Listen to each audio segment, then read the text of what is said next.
Hello, friends. It's your friendly neighborhood BJJ podcast with Rafa Sparza coming to you live right now. It is 1:14 on Best Coast time. I hope that you guys are having an enjoyable Tuesday. Yeah, Tuesday, I'm pretty sure. Let me just double check. No, it's Wednesday. Shit. You know, that's what happens when you have the whole holiday thing. That's what's throwing me off. All right. It's not me, it's them. That's what's throwing me off. It's the people who make the calendars. Anyway, it's a wonderful Wednesday. I hope that you guys are enjoying yourself. We have a great guest today. Before we bring on our guest, a doctor, by the way, hint, signpost, come back later to that. I want to tell you guys what we're doing. Okay. I want to give you guys an idea of how we've been able to try and get through some of this pandemic, which is take out one of these notepads, okay? Little Post-its. And I want you guys, if you have the opportunity, write down 3 persons, places, or things. This isn't a game show. This isn't a test. This is just an easy way to support all of our friends. So make it 3 local places, gyms, friends, affiliates, people in jiu-jitsu would be great, but small businesses would be even better, and find a way to support them. How do you support them? It's pretty simple. One thing you can do is you can buy, if they have DVDs, instructionals, you can buy privates. You don't even have to use the private right now. You can buy the private to help them get by so that you can schedule it when you're able to go and train with them. You can also buy class time, whatever it is that helps that gym. It is going to be needed. And I know a lot of you guys are going back to training, but that doesn't mean that they're not going to be in some kind of financial need. All right, so that's number 1. Number 2, if you don't have the financial means, and I get it right now, COVID, odd situation, it's as simple as offering to volunteer time for your gyms, helping them organize for when we do go back to that one world of training. I think you guys remember what that was like. You can help to organize time, check in on people, and the very last thing you can do, and this one's easy, you can check in on your friends. Mental health is a very important thing. We see a lot of people talk about it, but very few people actually doing something about it. And the best way you can do that, check in on your training partners, make sure they're good. And if you even have the opportunity to say hello to them, then you can talk shit to them. Check on their mental health, then insult them. So that's usually the way you should do it. I'm not a doctor, so don't take my advice for more than what it is. All right, well, ladies and gents, today's show is a good one. I wanted to go ahead and bring on somebody today who could not only talk to us about the responsibility of owning a gym, but somebody who also understands the unique problems that we're having with COVID in the world of Brazilian Jiu-Jitsu. The man that we have on here today, he is not only the owner of Third Ward Jiu-Jitsu, not Third World Jiu-Jitsu. It's not world order sort of stuff here. He's very nice. He's gracious with his time, and I'm very excited to get to talk a little bit about the unique problems that Jiu-Jitsu faces. Ladies and gentlemen, please welcome Dr. Andrew Degar to the show today. Sir, how are you doing? Doing well. How are you? Thank you so much for doing the show. I appreciate it. I'm doing great today. What have you been up to? You, with a doctor in your name, I'm pretty sure have a lot of things that you end up having to do as a result of this situation. Yeah, so my background is in testing methods and clinical trial type work. And right now, the COVID main testing method is a real-time PCR method, which is what I wrote my dissertation on. So I've been helping different clients get ready for becoming a test site. Actually, the main lab I used to run is now one of the processing centers for Houston COVID testing. So been a little bit busy with that, but also the pharma world hasn't stopped at all. So luckily it's not just like all hyper focused on COVID, and I get to like have a mental break and enjoy other types of science as well. Thank God. And, we rely on people like you in times like this, because I know for sure I'm not a science expert. I used to hate science because I couldn't do it. And I would lean on my friends who were science smart to kind of get me through some of those classes. So I'm very glad that we have somebody like you to talk to about in this situation.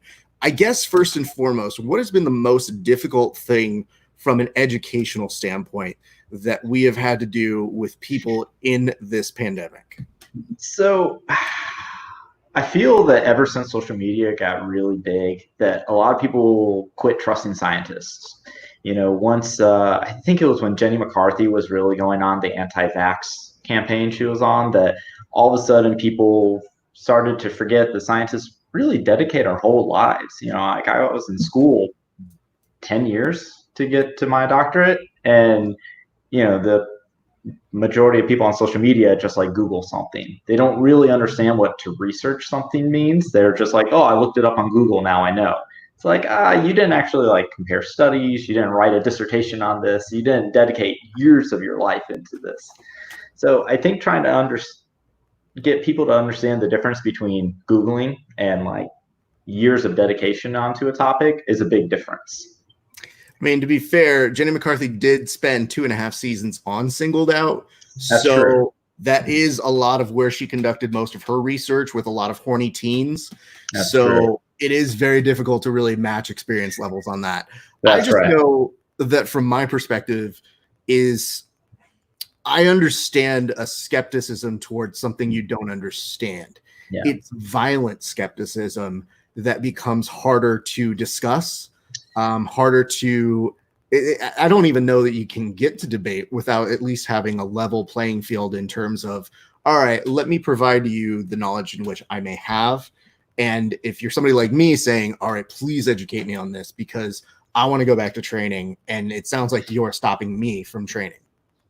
Yeah, and I feel that there's always the idea where people who are really educating the field get imposter syndrome, where people who have no education in the field, I forgot what the term is, but there's a social science term where they are like overly confident in themselves when they don't have the strength and expertise in a background. So it's kind of like we have this two-sided coin to it, to where how a person reacts based on minimal or maximal information on a topic. That's fair. I've also tried to cut a lot of people slack because I understand that not going to work, not going to your jiu-jitsu classes has a significant problem, but they're tied together, if only in the sense that doing the right thing seems to come at a cost. And so to me, it is heartbreaking to see so many of these gyms in true hardship that is a result of trying to do the right thing on somewhere else. So that's the delicate balance I see. Yeah, and it's to a point where we have the political side of all of this is really a hindrance. Like we were really fortunate. We received an SBA grant, and it's probably because we're a nonprofit. But I have friends' gyms who are huge, and if they are losing, $5,000 a month and the rent's $8,000 a month, they're dipping into their pockets. Not all gym owners have that expense if it's a newer gym. So I don't know of anyone in Houston who shut down permanently, which is great. But I also haven't met another gym owner who got any type of SBA funds through all of this. So you were saying it was because you were a nonprofit. Do you see any way in which maybe other gyms didn't get it? Because there's a weird aspect that I feel like my heart breaks for business owners, which is trying to explain to anybody outside of our sport that we are stifled, we are unable to do anything because of the contact. And so if there's anything that you really want to take care of, it's the ones where people are being affected who by no means of their own literally are doing anything that would hinder that. Like they understand. There's so many gym owners I saw that closed early, and in doing a lot of these interviews, they were saying like, hey man, we closed even before we were required to, and we still didn't get the grants. So what do you think is the difference for some of those gyms? I'm not, I've talked to a lot of people in our area and, who own different kinds of businesses, and it seemed kind of just hit and miss. I don't know, let's just bundle fitness community together. If it was just the fitness community in general, they were just kind of seen as non-essential and just kind of passed over. But, even I have one friend who runs a restaurant, he got it. I have another friend who runs a different restaurant. He didn't get it. So I haven't really seen a rhyme or reason to it. And even when it came to the funds actually being given to us, I put in an application. And then about 5 weeks later, I didn't get an email saying you got it. I didn't get any type of notification. Our bank account just had money in it. And it said, SBA loan. And that was it. That was all the information I got from it. Again, I'm very happy that happened. I think in your case, I'm good. I'm happy that happened. But let's talk a little bit about your background. Where does jiu-jitsu begin for you, sir?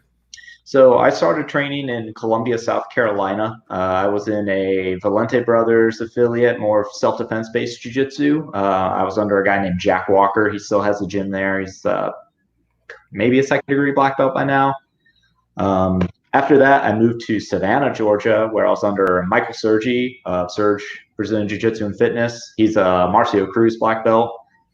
From there, I moved to Atlanta, and I was at Alliance headquarters under Jacare, and I was there for a while with Lucas Lepre and then Leo Niguera.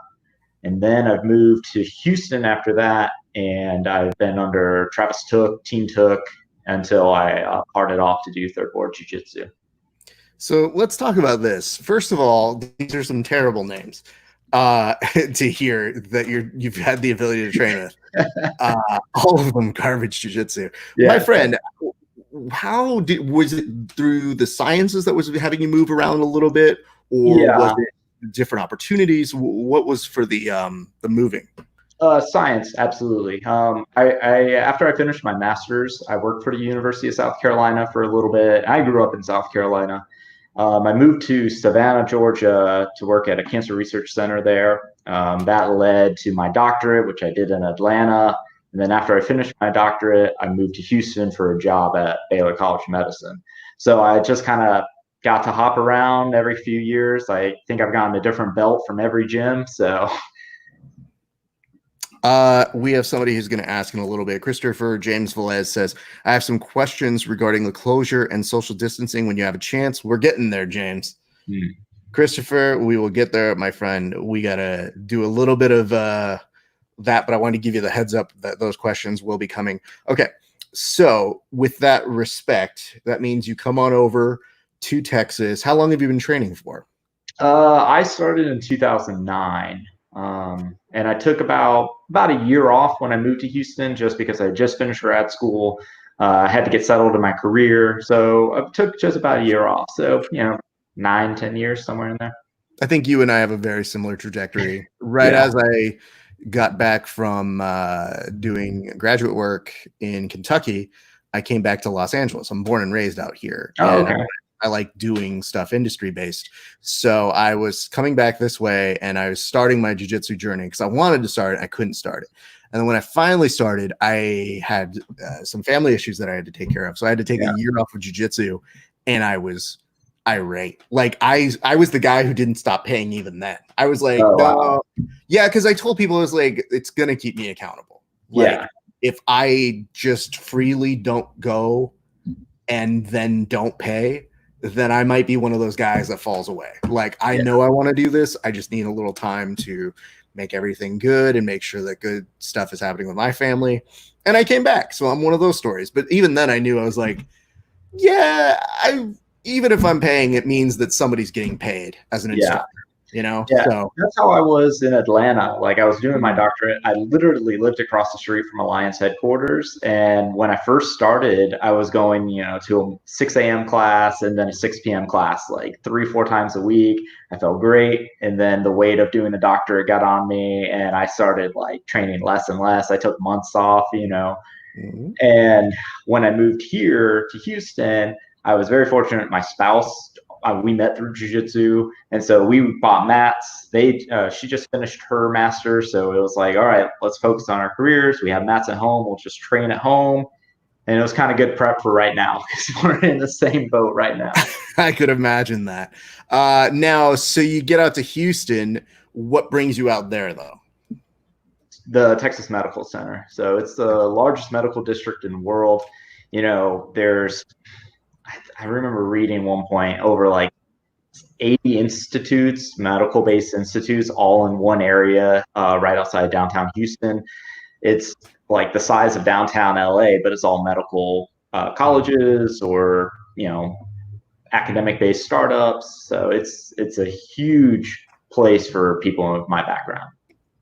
Excellent. All right. So with all this work that you're doing as a doctor and for medicine and medical research, why jiu-jitsu? Like, why do you decide at this point to start saying, you know what I should do in addition to all this hard work? I should own a gym. So what happens with a lot of scientists, I got in a really high institute, Belle College of Medicine is a top level medical school. I got into a startup company within Baylor doing microbiome based analysis and testing. And I kind of, because it was a new startup, I grew really fast in my position. Like I was hired as just a staff scientist. And by the time I left, I was a lab director. And that happened a 2-year transition. And it was great because I really loved the work, but I was just so burnt out. And my initial idea was to just take 6 months off, open the gym, kind of get the nonprofit going. We've had so many people offering to help and volunteer that I was like, I'll get the ball rolling, go back to work. And then as soon as I quit, my boss offered me a consulting position. Word got around from other people in the pharmaceutical world that I was a free agent, and I've just started consulting. And I make more money than I was making working a quarter of the time. I can put all of that back into the nonprofit. I can make my own schedule for the nonprofit. So it just worked out really well to like be able to do both. Okay, describe your gym to me, because again, I don't live there. Normally, if I live somewhere, I get to know the gym, but I don't know a ton about your gym. What is it like? How big is it? Especially with a nonprofit, how does that work versus, say, a regular jiu-jitsu school? So the focus of the nonprofit is to provide affordable self-defense in the Third Ward community. The Third Ward is a very underserved area within Houston. It's kind of, people would say, like inner city area. But it's just been a very underserved area that's going through a revitalization right now. A lot of small businesses are growing, a lot of community efforts. There's probably 15 different types of nonprofits within the Third Ward, all offering different aspects. One thing that there isn't at all in the Third Ward is any type of martial arts, any type of self-defense. So I saw a need for something like this. We are a small gym. We opened January 6th. So we were open 9 weeks, and then we had to close down for COVID reasons. It was kind of a mix of students who knew me. I'd been coaching at a couple gyms. They knew who I was and wanted to come train in a smaller environment, something that was more of a safe space for self-defense versus just pure sport jiu-jitsu. We teach both. The main focus being self-defense. We actually offer our self-defense program to kids, women, co-eds, LGBTQ community for $30 a month. So it's, trying to get the affordable offering of self-defense to everyone who needs it. We also have a sport jiu-jitsu program that's, normal costs that you would find in a jiu-jitsu school. And that's more tiered towards people who want to compete, people who want to get into that aspect of jiu-jitsu. So we have kind of both sides, pure self-defense and then sport jiu-jitsu as well. Okay.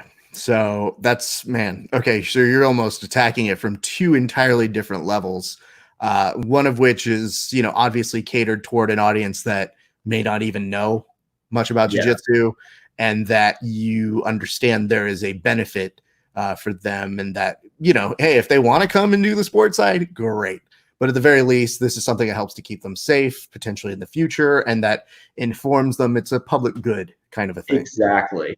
And we've been offering more self-defense seminars, just like for local businesses. We'll have them come over, offer them a free seminar just to kind of show them what we're about, kind of get their interest. And then it's like, if you want to continue doing this, $30 a month.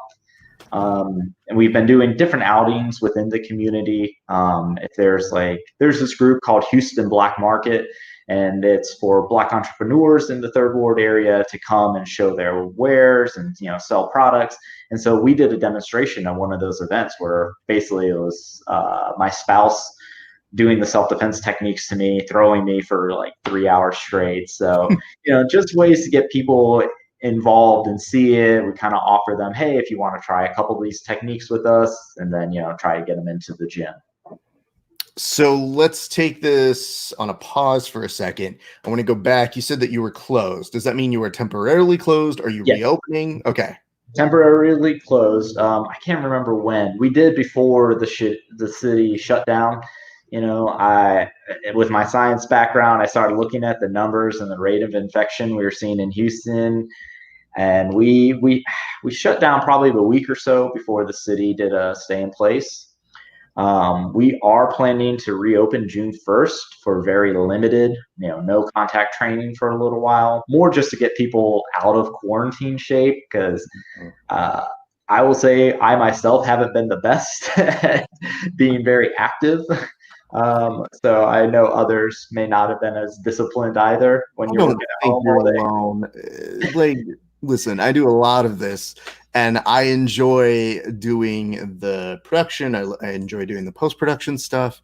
I do jujitsu so that I can eat what I want. Really, is what it comes down to. I'm not trying to win a world title unless it's in eating, but Yeah, I prefer to go do jujitsu, and it allows me to do this. And more importantly, as a creative, if I do jujitsu the rest of my day, all my creativity becomes way more impactful. Like I write better jokes, I do better interviews. And so now it's just this a bunch of crankiness of like, I'm not training and I'm fat, and I'm cranky because I'm fat because I'm not training. It's a yeah, very vicious cycle. yeah, exactly. So that's good. Especially in Texas, they've been making more strides. You see state by state to try and get back to a regular routine out there. Mhm. Is that been kind of a conflict just in terms of, okay, well, we don't have any way of really combating this disease yet, in terms of trying to figure out a proper way to come back? Or are the numbers just so good in terms of where you guys are at right now? Texas has been very fortunate. We Our worst cases and worst like outbreaks have been more in the like northern Texas area, the Panhandle area, where there was a meat packing facility that had like hundreds of cases, and where Houston is the third or fourth largest city in the country, our percent of infected is only 0.23%. So we've been fortunate. We made some strides right at the start of the outbreak in the United States to where, we had this humongous rodeo. It's like a 2-week event. They shut it down like 5 days in or so. And so that helped, contain a lot. The stay in place orders were put in really quickly. So we've been overall good. Our death rate is very low. Our rate of infection is very low, especially for Houston. So I think that's been helpful. It's kind of mixed when it comes to people abiding by different types of social distancing, wearing the mask, not going wild at bars, which we're seeing it. We allowed bars to reopen last week, and then, your social media stormed with people going wild. So kind of mixed overall. Since reopening Texas, we've actually seen a decrease in the last week, so that was really positive. That's good. So yeah, gyms started reopening. I think it was on the 18th that gyms reopened here, and a lot of the gyms are kind of doing a temperature check, make sure you're tracking if anyone you've been involved with has tested positive. A lot of gyms were doing no contact training to start. Other gyms were just like, we get it, we get it. Right. Yeah, I mean, that's going to be kind of a delicate balance that we're going to have going forward.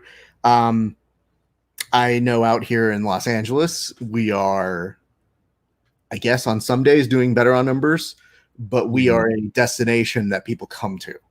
And particularly where I work, I'm attached to Universal Studios. So, I see Orlando opening up and I go, okay, well, that means they're coming close to us. But it's not even like my show I work on or our production. It's more so, I think, safety measures for an entire unknown group that could be coming with us. So there's a lot of precautions, and I understand it. It's not something I love, but at the same point, I'm like, well, what other resource is there? What other way do we have to go about this?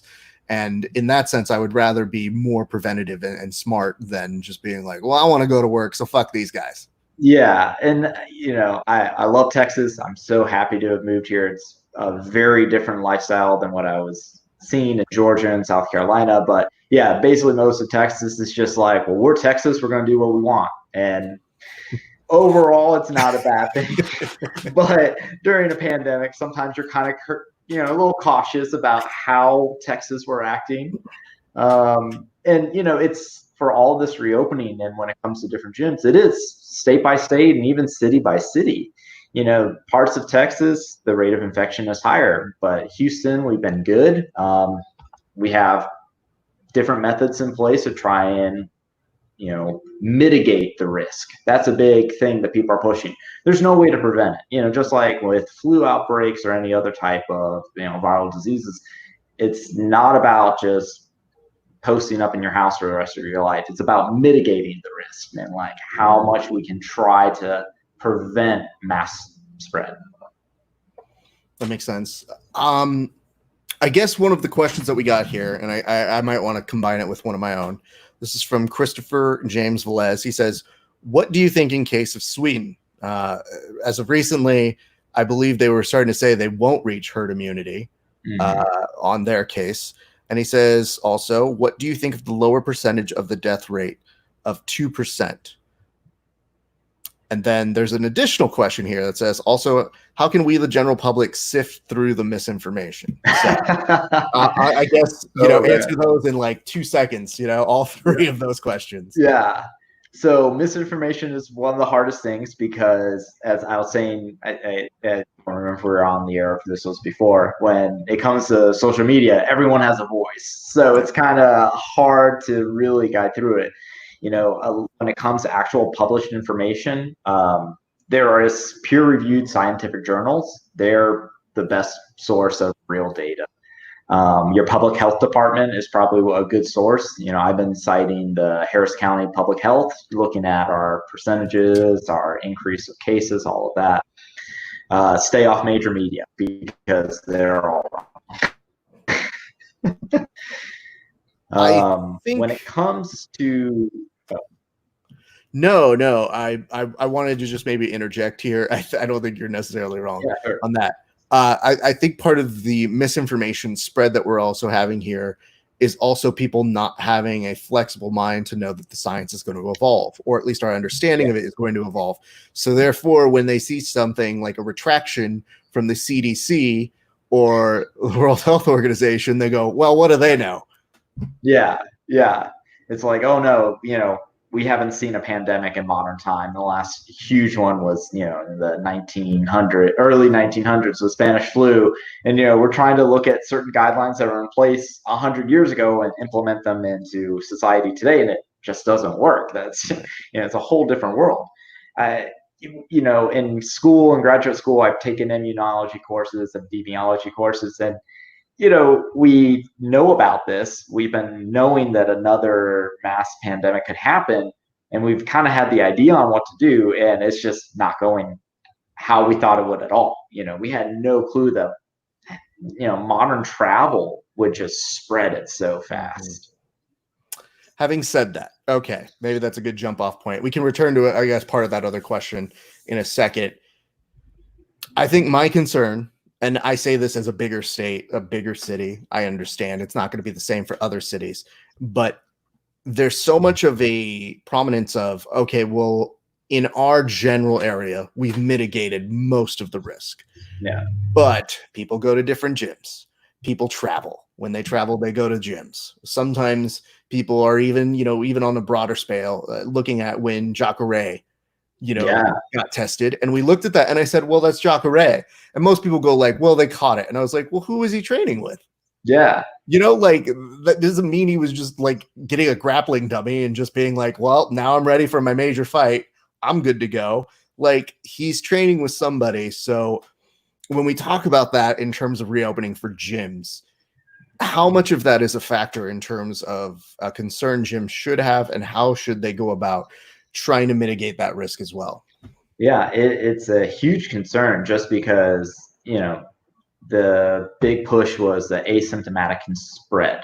Mm-hmm. There was a journal article that came out earlier this week that says it's not as bad asymptomatic spread as what we once thought. But at the same time, it's a biased the study took place in China. Chinese culture is very different from American culture, which is very different from Swedish culture, from European culture. Culturally, all these areas are different. And it's really hard to compare and contrast studies like that. With a lot of the reopening, Stephen Kesting and Chris Moriarty did a podcast where Chris Moriarty is a doctor. He's an Alliance Black Belt. I trained with him back when I was at headquarters.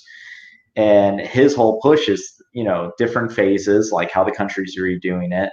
And you have to have strict testing as well as make your students test, like take regular COVID tests. Or if you had COVID, you're kind of like free to train. But yeah, it's just really hard because if a person is asymptomatic and comes into the gym and spreads it, there's no way to know until it's too late. People are talking about doing the temperature testing before you come in, and that's great. But if you ran to the gym or you bike to the gym, you're gonna have a spiked fever just for your body being warmed up. Or if you have bad allergies or anything else that causes a fever. So it's kind of a bad indicator to just have temperature checks and say, okay, you're fine. I understand that.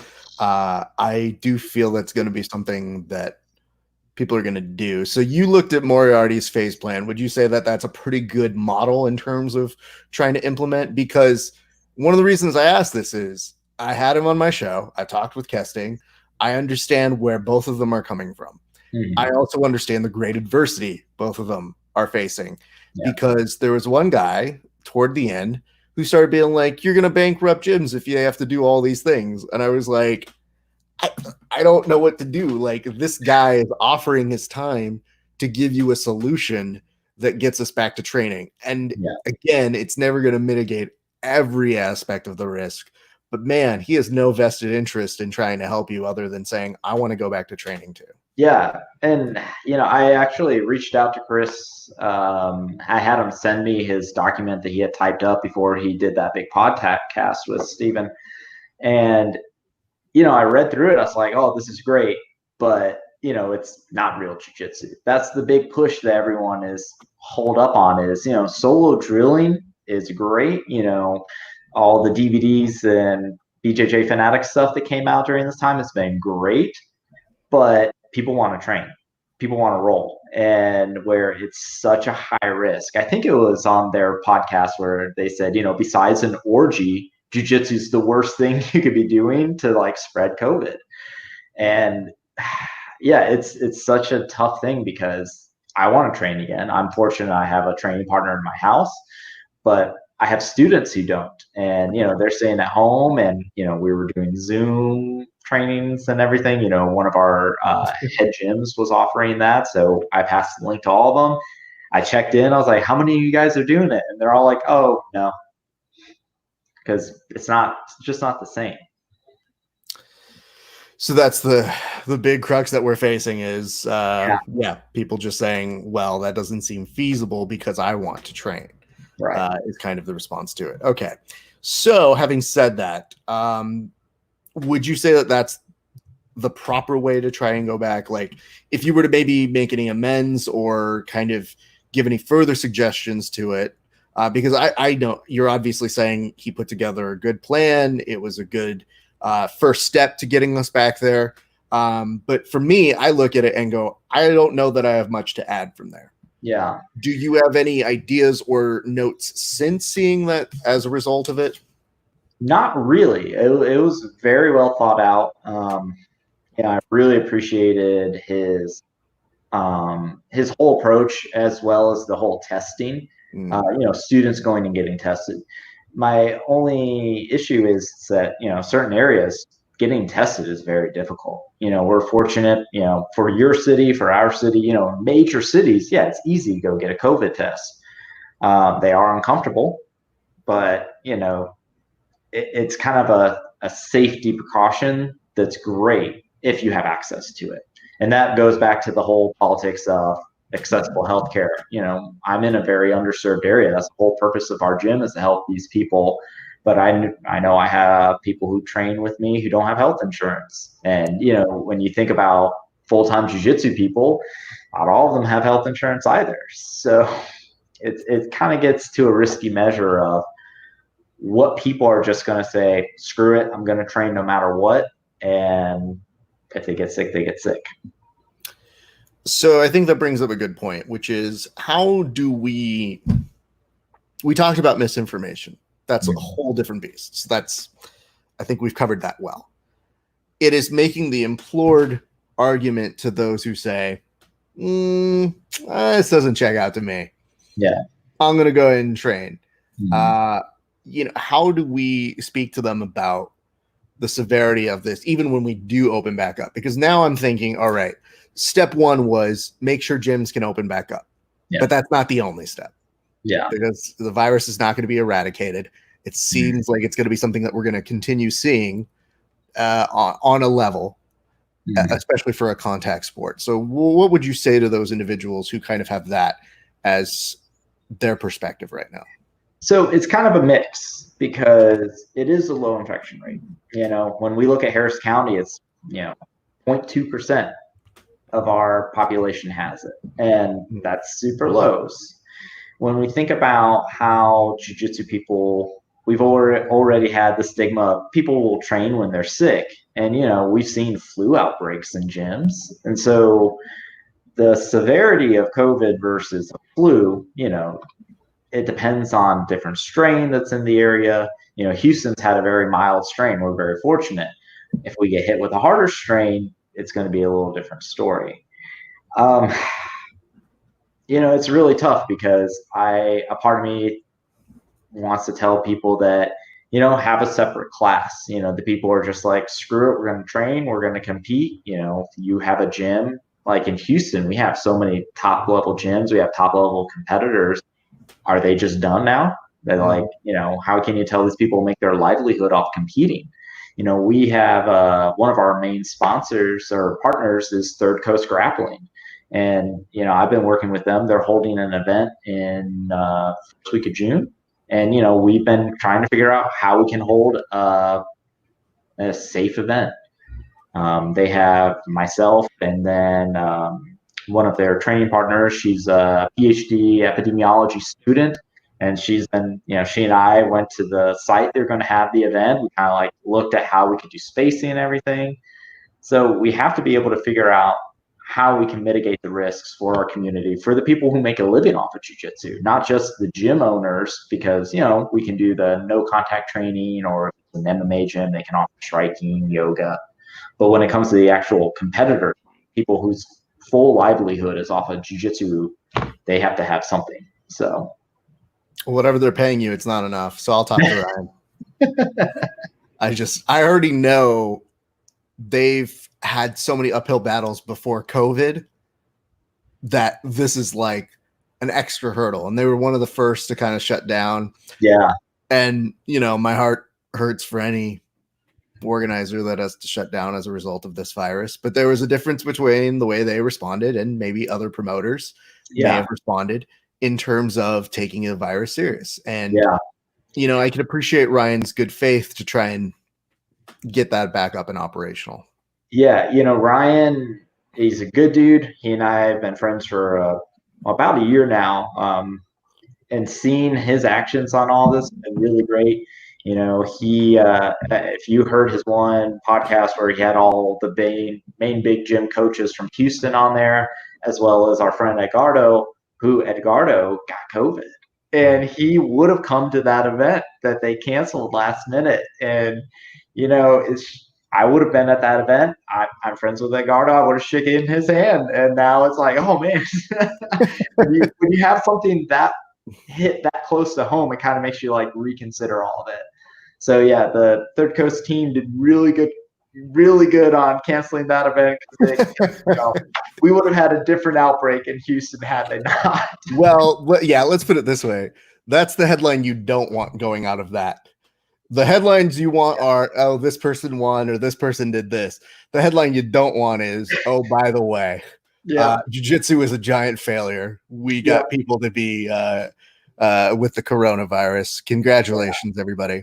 Because that's a big part of my concern was, the UFC says and does two different things. I believe they are making the steps to try and do it.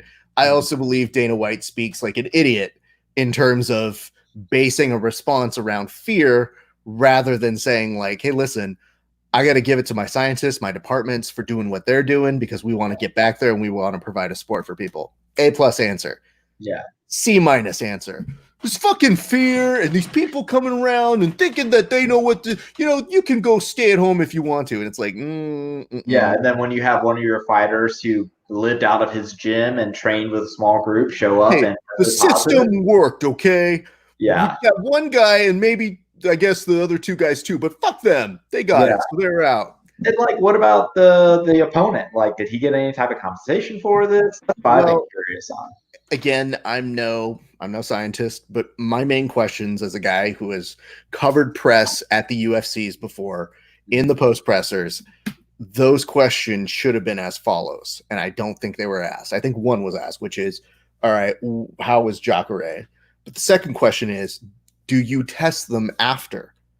Yeah. How was the fight camps, not just for the fighters, but for everybody? Do they get retested on their way out? Yeah. Because it's one thing for them, but then it's still a 2-week incubation period. So then how do you account for not just those people who were not even self-isolating, but then were interacting with those other people? Because to me, the question was, okay, cool. Is Jacare also going to get paid? That's a nice regular question. But the science of it is, hey, man, if you want to be first, you also have to take the criticism that goes along with it. So I think one of the things that I am very happy about is I have seen them make a little bit more of a correction for their Las Vegas events. And to me, it says, listen, no matter how dumb Dana's going to sound in response to being aggressive and not wanting to take so many questions about this, at the very least, the symbolicness of them doing the actions means a lot to me. Yeah. So it's a push-pull. Yeah. And especially when it comes to, a no spectator event is great. We can have like the Submission Underground series that Chael Sonnen was doing. It's really cool. But how are they taking care of these fighters post-fight? What happened with Jacare? What happened with the rest of his team or anyone else who was in that? Was everyone tested a week later or 2 weeks later? Right now, Houston, a lot of the research labs are reopening. And a friend of mine who's a graduate student went the other day. They had a fever it was 100.0, so not even a true fever, but they had a fever. And they said, you can't come back until you provide 2 negative tests. Okay.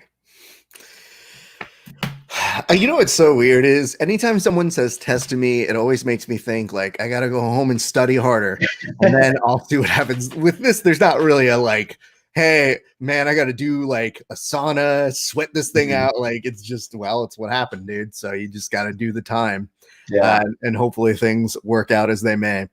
I want to ask a little bit about your specific gym though. So you said that you're reopening on the 1st. How is that process going to look like? So, we're a smaller gym. As I said, we were only open a little over 2 months before we shut down. So basically, one of the main guidelines is the 6-foot distance from people. That's actually not great when it comes to working out because you breathe heavier, especially if you're in quarantine shape. So we're doing a little bit larger distance. We're doing closer to 8 feet separation of people. We're going to start with no contact, basically just work on a lot of the like solo drills, things that can be used to improve your movement in jiu-jitsu, as well as doing the DIY grappling dummy that you've seen everyone doing. We're allowing that if you're partnered or have a jiu-jitsu person in your household that you can train together. We're going to have a separate area that has bigger spacing for that. We're going to start with that for a couple of weeks just to see how the numbers look, how the rate of infection is going in Houston. What we'll move to after that is more of a buddy system training to where it's like you have your one partner you train with throughout, and that's you drill with them, you roll with them. That's how we're going to keep it. And kind of go from there for a while. I've also opened up to people to be able to do, a separate class to where if you're just wanting to train, if you're still working from home and everything, we can have that. If you still want to continue to train no contact, we're going to have that. Just basically offering more options where it comes to people's comfort level. I've tried to tell all of my students that it's like, I'm putting myself first as a scientist, second as an academy owner. And, I care about them and their families' safety first. So I'm not going to push them to do anything if they feel uncomfortable with it. I feel that my scientific background, I feel good about reopening on June 1st. I feel good about doing no contact for a few weeks before we move to contact training. But if anyone feels uncomfortable, I'm not going to tell them don't come in. I want everyone to still be able to have whatever kind of jiu-jitsu they can have right now. I feel for you in this way, which is, I think I was speaking with another person yesterday, who his difficulty was that he had just opened a second location. Oh yeah. And that wasn't strong enough of a time for them to build. Like they had just built it out. I think he put a lot of time, money into it. I think he had started opening by September. Most gyms don't really get their footing until the third year sometimes. Yeah. So what I feel for you is you were just starting to build. What do you see as some of the things that you're going to experience, or what hardships do you think that you will encounter as you start to go back to just rebuilding again? So, like you said, it takes time to build up momentum. We've been very fortunate with our partners with Third Coast Grappling that, our logo is all over their stuff. They give us shout outs at every event. So we're really well known within the jiu-jitsu community. Like we started holding open mats that were kind of getting more and more attention. And they would then tell friends in the area, or we're by a lot of the universities. So we were starting to work contacts there. But now all of that is gone. So I feel like we have to rebuild that momentum. Pulling in new students, I will say myself and a friend of mine, his gym as well, people are still calling trying to get into train. So I think there is still going to be a growth because people, if they were kind of on the fence about jiu-jitsu, now they've been in quarantine for so long, they're like, oh, I really want to get out and do something. So I feel that it could go both ways. We could have a slow bounce back. We could have, 10 new people on June 1st. So yeah, I would say just rebuilding that momentum that we are starting to get. We were well known in the jiu-jitsu community in Houston, but now to try to get our name outside of the jiu-jitsu community is going to be our big push. And that's just going to be harder without growing momentum of doing events and local things. Sorry about that, Andrew. You still there? Yes. You said yes, although I can't hear you. Uh-oh. Give me a second here. I'm going to see if you're still making words on the stream. Okay. It can hear you on there. Okay. I'm going to try some evasive maneuvering real quick. All right, I hear you there. I'm going to try one last attempt on the headphone. Andrew, say some words if you would be so kind. Yeah, sure. I'm here. All right, you're back. Thank God. Okay. I don't know why that froze for a second, but it did. So my apologies on that. That's all right. I'm going to just ask a question in terms of visitor policy.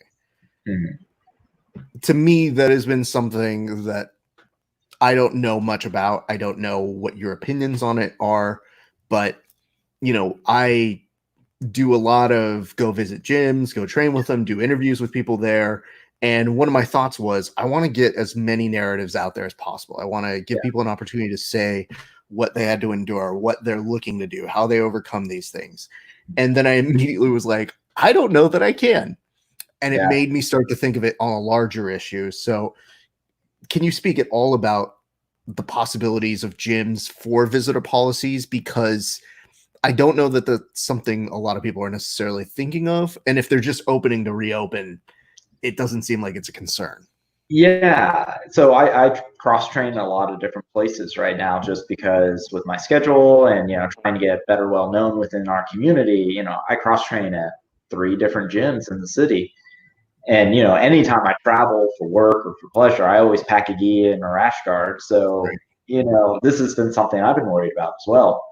I think it has to come down to a level of trust. And that's what's so terrible about this. Right before we shut down, I had a guy show up to my gym who was really interested in jujitsu and wanted to train. And I was like, one, we're closed. Yeah, like today was the last class, so sorry.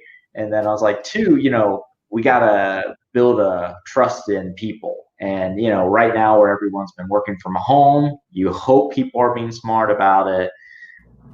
But with a stranger coming into your gym, it's like, I don't know you. I don't know if I should believe everything you tell me.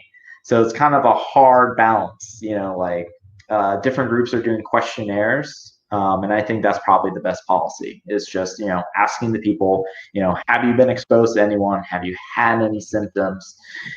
Because what's going to help a lot if we do see a resurgence of the virus is the contact tracing. Now, I don't believe that we should have the apps and, testing everyone, following everyone's steps, but it has to deal with the honesty. If people in my gym started getting sick, I'd have to be able to talk to every person to find out, hey, where did it come from? Did it come from Yeah. you? Not, shun them, but so we know who was in contact with this person, who was at the gym that same day that you were there. So it has to be just thorough questionnaires. Okay. So it's going to become like a social version of it, of contact tracing then. Okay. Because Absolutely. again, I admire the people who are trying to come up with solutions and ideas and perspectives. I don't know that there's a concrete, perfect version of any of this. I do know that people are apprehensive about their phone saying things that they don't want them to say. Yeah. And the hard part about that is that at the same point, it's like, well, we are a pretty good example of people not always being honest about their histories too. Yeah. So it's a very delicate balance, and I know I personally don't have the answer. So Yeah. I'm just able to ask the questions and hopefully get us there closer. One thing that I've been trying to do with everybody on these interview panels is I've been trying to ask, what is it that you think the people outside our sport don't understand are the hardships that our particular sport is going through? Well, I think there's 2 lines of it. One is the idea of no contact training isn't real jujitsu. To a brand new white belt, someone who's only been in the someone who's signing up for jujitsu today, sure, this can be good to help them understand mobility and movement. That's great. But for the people who are a year in or 6 months in, it's not the same. When you first start training, the love of rolling, the first time you tap someone or just getting tapped out by your professor over and over and over, there's a thrill to it, and that's gone. If there's no contact, there's no jujitsu. So I think that's one hardship that people have to face. The other is the amount of work and effort the gym owners have to put in to keep the gym open. It's you don't meet many rich gym owners. For us at Third Ward Jiu-Jitsu, there's 3 of us who run the nonprofit. We all have careers outside of it. It's not a financial hardship for us to keep the place open. For people who have, 10,000 square foot gyms, if they're shut down for 2 months, that could be $15,000 to $20,000 that they're just out. If these gym owners aren't making their money, they may not have the savings to cover it. And if they didn't get an SBA loan, if they didn't get the PPP loan, there's just so many things that the people don't take into consideration of the costs and the time that these gym owners have to put in to, not have students come back. Yeah. I'd also like to ask, and I think this is important, we kind of outlined the idea that you had a gym that opened January, March, very quickly you have to shut the doors. That's not enough time for true growth. Right. So for me, I've been trying to ask people specifically what they need. So what is it that you feel that your gym, like how can people directly support you, your gym, what you're trying to do? because I think it's so nice to talk about other gyms, and especially as somebody who dedicates their life to science, you're often helping other people. So to me, I'm always like, that's great. But how does Third Ward continue in this? So I'd love to ask how people could potentially support you in your gym. Sure, absolutely. So, since we are a nonprofit, we do have sponsorship tiers. So if you go to our website, which is just thirdwardbjj.com, we have different links where you can just make donations. We offer sponsorship for kids, for women, for people of the LGBTQ community. It covers their cost of training. It keeps the lights on, keeps the gym open. So yeah, that's probably, if someone wants to directly sponsor Third Ward, directly sponsor students, that's the best way. If you're not, you can find us on our Instagram page, spread the word about what we're trying to do. There's not a lot of jiu-jitsu nonprofits out there. There's very few like nonprofit gyms. So, there's ways to help make jiu-jitsu accessible for everyone. And if people want to donate to our cause, we'd greatly appreciate it. Or if you're ever in Houston, you want to come and train with us, that's always a great thing as well. Christopher Velez also asks, will that violate HIPAA? The reason I ask is because I run a program on First BJJ, Maelstrom AFB. What part of violating HIPAA?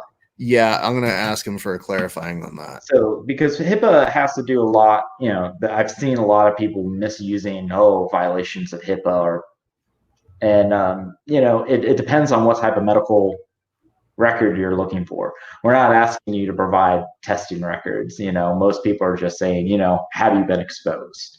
Right. And it's not a matter of, you've been exposed, provide me a negative test. Right. So, a lot of people should want to be able to help each other by not getting sick or not spreading. So the questionnaires are, I don't think they would cross any HIPAA lines. Because you're not asking for like true identification outside of what we already asked for in jiu-jitsu. It's what a lot of gyms are doing is basically having a secondary waiver saying that, you're signing off saying that the risks of jiu-jitsu and COVID, but you're also signing off saying that you're not exposing yourself, that you haven't been exposed, you haven't had these symptoms. So I think it's safe without crossing any type of HIPAA lines. Would it be similar? And again, I don't know. So please, whoever's listening to this, don't come at me like I know something on this. But wouldn't it be similar to when they're asking you like your medical history, like have you had any high blood pressure? Have you had this experience? Because they will ask that just to specify for a jiu-jitsu waiver that I've seen in a number of gyms where they say like, hey, listen, we don't need to know your business. Don't provide us a document. But it would be helpful if we know, maybe don't judo throw you on the concrete if you've got some back problems. Yeah, it's kind of like, I have really bad allergies. And when I will train with people during bad allergy season, I'll tell them, I was like, I have bad allergies. I don't have a cold. Right. It's kind of just like providing a level of safety. It's like, my arm hurts today. Just don't arm bar me on this side. Well, and you see how people go with that. So, I'm just. That's true. That's true. The first person different with COVID. I don't think so. I think the moment someone figures out that I've had COVID, they're like, he's weak. Go ham on this guy. Yeah. I think I'll be like, Kraft, what? He had to take off another so many weeks just to not come here and train? Bro, blood, water, sharks. Let's do it. Shark, take him right now. Yeah. Well, listen, Andrew, this has been so helpful in terms of understanding from our perspective. I know that you've made appearances. I very briefly saw you on Ryan's podcast with the folks over there. I appreciate your time because I know it's valuable at this point. I guess one of the last questions I had for you was, how does it feel to be the belle of the ball? Like, I don't think you got into any of this medical studies just to be the most popular guy in jiu-jitsu, but yet now we kind of need you. I don't know if I'm there yet. No. Well, you say that now, but if they're bringing you out to be a consultant for different little organizations to make sure that we're going to put people out there. I think that's the way going forward we're going to have to be, because like I said, working at a studio, I hope they've got their people. I'm pretty sure they do, but it's part of the reason why right now in LA we're waiting on word from Newsom to outline our guidelines for the entertainment industry. Yeah. And so, it's going to be a dicey time, but it's one that I'm like, listen, as long as I told people from the very beginning, I think in terms of gyms, the elements of taking a plan or showing that you've put time and thought and consideration into it will go a long way into knowing you have the right gym.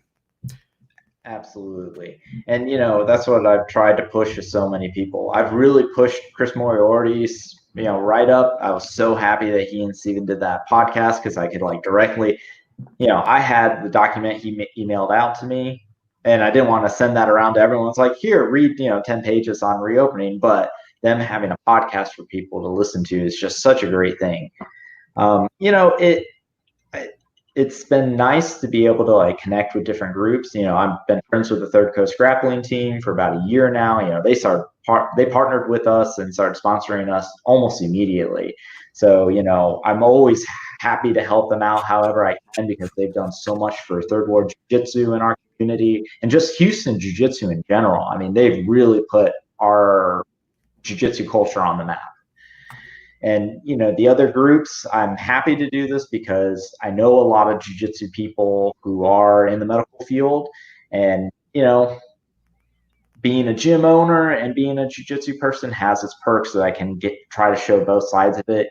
Even though I'm a nonprofit gym owner, it's a little different than with these guys who have, these huge colossal gyms, but I'm trying to show both sides of it, trying to help my jiu-jitsu family as well as their families from not getting sick. Well, I promise you it will go a very far, far way, because again, so much uncertainty, so much misinformation, it becomes overwhelming and people get angry with their fear. Yeah. And this is always a good way of saying hey, there will be steps back. It's just got to be, I think, the smarter avenues that we can take, even if they are a little overcautious, I think will really be very, very beneficial to helping make sure that we don't ever become those people that have to, worry about this for our students. So my thanks for your time, sir. I'm going to give you an opportunity. I'm just going to put you in the mainframe real quick. You can shout out whoever you want. You can tell us how we can find you again, all that good stuff. But I just want to give you the floor to say whatever you want to say. Oh, sure.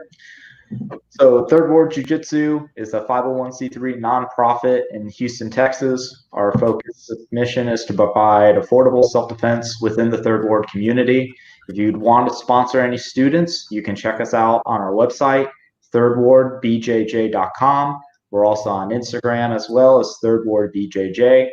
Please like us, share our mission, as we're trying to make it jiu-jitsu accessible for all people within our communities. We have classes for kids, for women, co-ed self-defense, and LGBTQ self-defense, as well as different sport jiu-jitsu classes.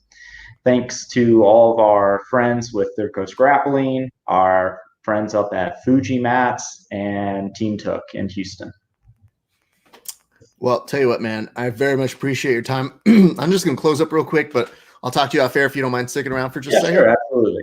Awesome. My thanks to you, Dr. Andrew Degar. I'll be right back with him. But for you guys, I'm going to do one more reminder.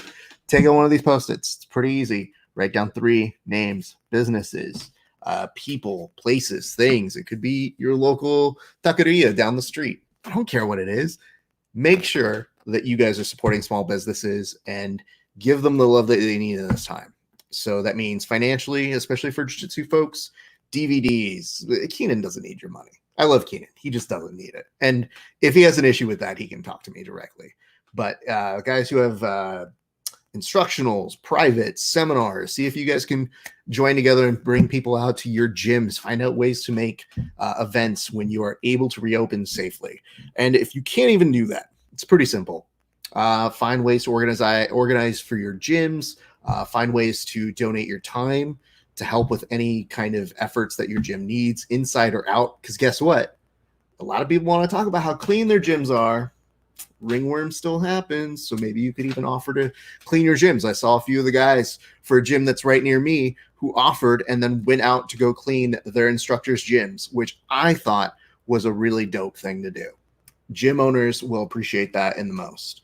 And then, at the very least, something you can do. Check in on your teammates, send them a note, find out how they're doing during the pandemic, because it's important that we check on the mental health of those around us. 3 names per day. That's pretty easy.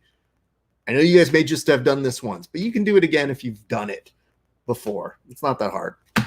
We continue our Save Jiu-Jitsu Gyms kind of series throughout the week. We're going to talk on Friday with Don Stoner, who's taking on Roberto Jimenez at one of these events coming up next. And I think it's actually the Submission Underground. We talk with him Friday. And then tomorrow, oddly enough, for Dr. Andrew over here, we talk with Ryan McGuire tomorrow, because he got really jealous that I was talking to everybody else. And he actually sent me a note, and he was like, you don't like me no more? And I was like, shut up, dude. You're literally on air practically every day for 2 months being a host now. But anyway, I'm going to grab a beer with him tomorrow night. We're going to talk a little bit about his upcoming kumites that he's got 4 of them coming up in the next month and a half. Now that we know have been endorsed.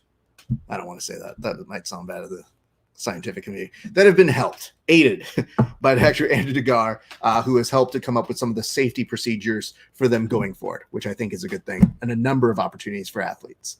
That's going to do it for us here today at the Grappling Hour. My thanks to all of you who are watching. Be good to each other. That's pretty much all I can ever ask of you guys. And I think that, that's it. We'll see you back on the mats eventually.